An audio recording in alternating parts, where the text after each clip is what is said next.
Welcome to the Southdown Brewery in Lewes, founded in 1838 by a local family called the Hillmans. And you can see the structure of the brewery, the grains dock with its graceful arch, above which the mash tun stood. Above that, where you see the glass panels, was the old reservoir of the brewery, fed by a 60-foot artesian well. To my left, the old loading dock, and behind me, the glorious entrance to the brewery. In 1893, the Hillman family sold their brewery to one Thomas Manning. He acquired Dashwood's Brewery at East Grinstead, the Dolphin Brewery at Cookfield, and the Bear Brewery at Lewes, and he founded the Southdown and East Grinstead breweries.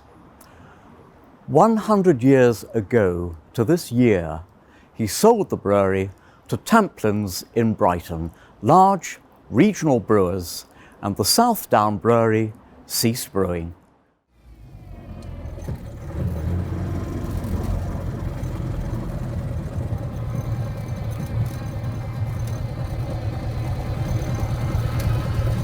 It's exactly 500 yards as the crow flies from the Southdown Brewery to the Bridgewharf Brewery in Lewes.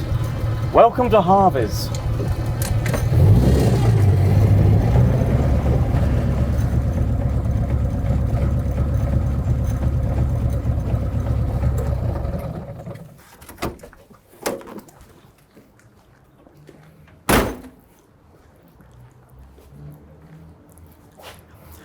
Harvey's started brewing on this site in 1838, the same year as the Southdown Brewery was established. The difference is that we have been brewing on this site ever since. In 1881, the original brewery was redeveloped by William Bradford, a very famous brewery architect who built the Victorian Gothic brewing tower. To my left, you will see the graceful arch of the spent grains dock, above which stands the mash tun, and above that, the tower looms to the reservoir at the top of the brewery. Behind me stands an equally impressive entrance. But what is really impressive about this entrance is that behind it stands a traditional, functional, working brewery. More than that, it is a Grade II listed building. I refer to it as a heritage site. Let's go and have a look. Here we are at the top of the brewery tower alongside the reservoir. Rainfall on the downs to the north of the brewery takes 30 years to permeate through the chalk and finishes up in our aquifer below. We pump via our artesian well to the top of the brewery, and our fresh spring water enters the system. In fact, I think it's about to enter now.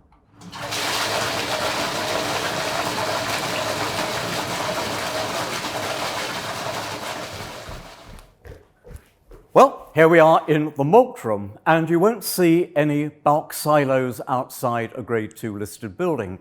We are entirely sack malt, and normally this room would be pretty full. With the current COVID crisis, we are trying to create as much space as possible so that our few staff can operate safely.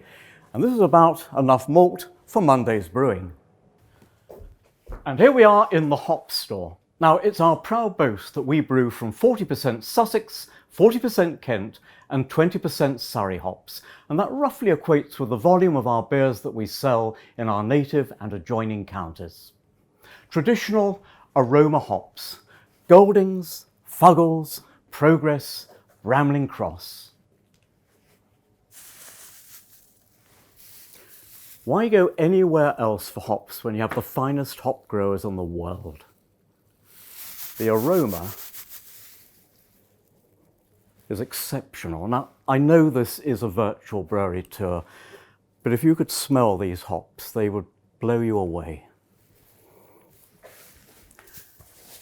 The other thing about the hop, in its leaf form, it forms a most marvellous filter bed in the hop back, and through that bed of boiled hops, we leave behind the trub, the protein, and clarify our worts. It's an age-old traditional system of brewing, but often tradition brings quality. The mash tun floor. Above me you can see the grist case, which holds the crushed malt that we've milled ready for the day's brewing. And a little bit further over is the hot liquor tank holding our brewing water. On the day of brewing, we drop the two by gravity and mix them together to form the mash, the first part of the brewing day. Now this mash tun was made in 1926 and we acquired it second-hand in 1954 from Page & Overton's brewery in Croydon. We've been brewing in it ever since. The worts flow from the mash tun to the copper, and this is a copper. Many coppers today are made of stainless steel, but we replaced our original Victorian copper with an identical model made for us in Scotland. The worts and the hops are boiled together, and they're boiled with steam circulating through an internal calandria within the vessel. The vapour of boiling goes up the stack, and the sweet aroma of hops lingers over Lewes. Once we've boiled, we drop the entire contents to the hop back below, and there the hops settle out and form a filter bed through which we will clarify the sugars and leave behind the trub and the protein. Before we move on to the next stage, someone I want you to meet. Here is our old steam engine that went into the brewery in 1881. Now, we haven't used it in earnest since the 1960s, and I think most breweries would probably have taken it out and put in something far more useful. But why desert an old friend? And here's the hop back, in which the filtration takes place through the bed of spent hops and our worts are clarified. Now, we're on the ground floor of the brewery, and it's seen a bit of drama in its days. At a time of COVID, where we're dealing with pestilence, we might reflect back for a moment on the other disasters that we've had, both fire and flood. And in 2000, the level of floodwater from the River Ouse was at this height. Good job I can swim. From the hop back, the hot worts are pumped up for cooling through our paraflows. And there are a series of 89 stainless steel plates in parallel. On one side of the plates, we run the boiling hot sugars in one direction. On the other side of the plates, we run our cold well water in the other direction. The worts are cooled down and taken to the fermenting room. The resultant hot liquor is taken upstairs to the hot liquor tanks for the next day's brewing. The fermenting room. The worts flow from the coolers down to our fermenting vessels, where we pitch in our yeast and fermentation commences. And you can see that they are traditional open fermenters. You can see on the sides of the vessel where the yeast grew up during fermentation. Well, that's been skimmed off and put into cold store for the next week's brewing. What's happening now is the formation of the finishing head, which will protect the finished product from airborne bacteria during the cooling process.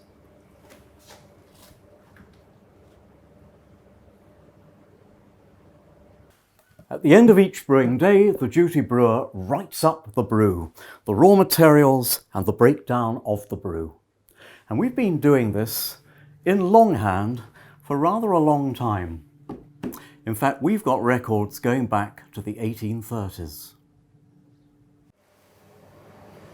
Our yeast is skimmed into these wagons and then transferred to our cold store and kept for the following week's brewing. We first acquired the yeast in 1957, so we've been storing it from week to week for over 60 years. Now, everyone talks about a fingerprint on Harvey's beer, something that is very immediately discernible within the character of that beer, and that is very largely down to the yeast. The yeast has never been cultured. We've simply pitched it into one brew, skimmed it off, and put it into the next brew the following week. We estimate that over 3,000 generations of yeast have passed through our tun room in that time. And here we are in the cold room, where we have our yeast stored from this morning's brew, and this is destined for next week's brew.